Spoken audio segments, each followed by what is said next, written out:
Sempat terjadi konflik dalam rumah tanggaku saat mengetahui Bian adalah seorang pengguna narkoba. Namun akhirnya kami sadar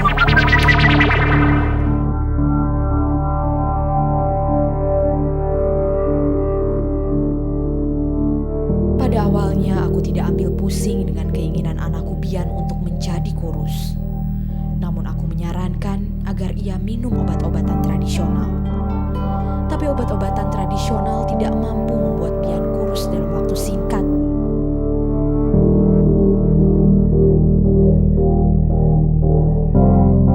Saat memasuki masa-masa awal SMA tahun 1996, tiba-tiba saja tubuh anakku Bian mengecil.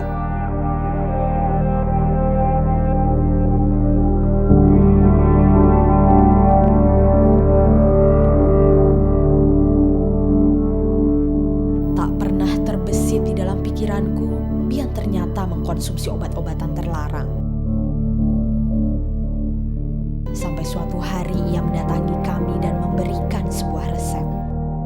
Pada saat itu dia kasih resep gitu ke kita, ke papahnya, kasih resep ke saya. Pada saat itu sore-sore gitu ya, sore-sore dia kasih resep, terus ditanya sama papahnya, ini apa gitu, ini apa resep Pak gitu. Lo kenapa emang kamu? Biar sakit, dia bilang gitu. Sakit apa? Biar pakai obat. Dia ngomongnya tuh biasa aja, ngomongnya tuh nggak beban gitu ya. Maksudnya memang dia ingin memberitahu gitu ya. Karena penasaran, aku bawa resep itu ke apotik. Aku memberanikan diri menanyakan obat apa yang dibutuhkan Bian sebenarnya. Saya ke dokter, dokternya ditutup waktu itu. Saya tanya ke apoteknya kan, Mbak ini obat apa sih? Ini resep apa? Oh ini kena obat Bu, dia bilang gitu. Obat apa? Ya ketergantungan obat gitu ya. Waktu saya kaget di situ kan. Saat itulah aku menyadari kenapa tubuh Bian bisa menjadi kurus dalam waktu singkat. Bian akhirnya diharuskan menjalani proses pembersihan atau lebih dikenal dengan sebutan detoksifikasi. Dia diharuskan untuk minum obat secara rutin tiap 6 jam sekali. Semalam suntuk, aku dan suamiku terjaga untuk memberikan obat itu pada Bian. Selama seminggu itu sembuh memang dia. Tapi kita nggak tahu sama sekali ini apa sih yang terjadi dengan dirinya gitu. Karena pada waktu itu pun dia makan obat ya tenang aja, biasa aja gitu, nggak ada apa-apa gitu kan. Ya udah saya pikir saya sekolah lagi deh, nggak apa-apa kan kamu sekolah, nggak apa-apa mah, dia bilang gitu. Ya dia kan memang masa mau pindah sekolah atau mau apa, saya bilang gitu kan, sekolah lagi lah. Dan yang penting Bian tahu bahwa ini obat memang jahat, saya bilang gitu kan. Jadi coba Bian menjauhkanlah dari teman-teman yang pakai obat gitu. Sempat terjadi konflik dalam rumah tanggaku saat mengetahui Bian adalah seorang pengguna narkoba. Namun akhirnya kami sadar, saling menyalahkan tidak akan menyelesaikan masalah. Jadi kita tidak saling menyalahkan Pak, bahwa kita sudah salah. Sebagai orang tua kita sudah salah. Ya, biarpun barangkali si anaknya sendiri enggak, bukan karena papa mama, bukan karena itu, dia bilang gitu. Dia memang saya memang pengen kurus, dia bilang gitu waktu itu kan. Makanya kenapa dia datang ke Al-Bahri itu karena memang dia sudah kurus waktu itu. Dia beratnya 99 kilo waktu itu. Ya 99 kilo, dia merasa gemuk sekali. Terus dia sudah kurus, makanya dia ingin berhenti waktu itu. Dia datang ke Al-Bahri itu karena dia sudah bagus banget lah badannya gitu ya. Seperti itu. Jadi sudah jangan, tapi tetaplah Bian, apapun kamu tidak menyalahkan kita orang tuanya, tapi tetap kita sebagai orang tua juga harus merasa salah gitu loh.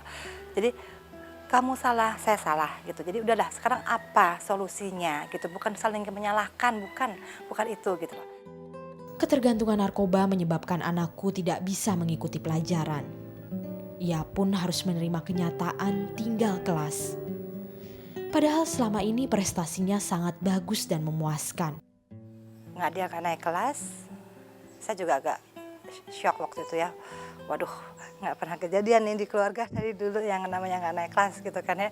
Dari saya, kakak saya atau gitu kan juga nggak ada seperti itu gitu. Tapi ya udahlah, kita terima, kita hadapi. Yuk, dia pun menyesal sekali, dia pun menangis yang amat sangat waktu itu. Kenapa saya nggak naik kelas, Ma? Kenapa saya nggak naik kelas gitu ya? Saya menyesal, saya nggak tahu kok obat tuh jahat sekali, dia bilang gitu. Pernah suatu saat Bian sangat membutuhkan obat haram tersebut. Bersama Bian, akhirnya aku turun ke jalan dan mencari putau itu ke tempat di mana biasanya Bian membeli. Aku juga membeli alat suntik di apotik. Yang ku tahu saat itu, aku tidak mau melihat Bian menderita. Terus dia sempat pakai di mobil gitu. Saya nyetir waktu itu. Terus tapi setelah dia ngeliat saya nangis gitu ya. Terus saya nangis bilang, aduh Bian, kasihan kamu sampai seperti itu gitu ya. Nggak tega mama lihatnya. Dia ngeliat saya nangis, langsung dia meluk, langsung dia buang itu namanya obatnya tuh dia buang keluar gitu kan. Dia buang keluar. Enggak mama, demi mama saya mau harus sembuh, demi mama saya harus sembuh. Satu hal yang sangat aku syukuri adalah kejujuran Bian untuk memberitahukan permasalahannya padaku. Sebelum aku tahu bahwa ia kecanduan, dia sudah terlebih dahulu berobat ke dokter. Hanya saja saat itu dia sudah kehabisan uang untuk menebus obat tersebut di apotik.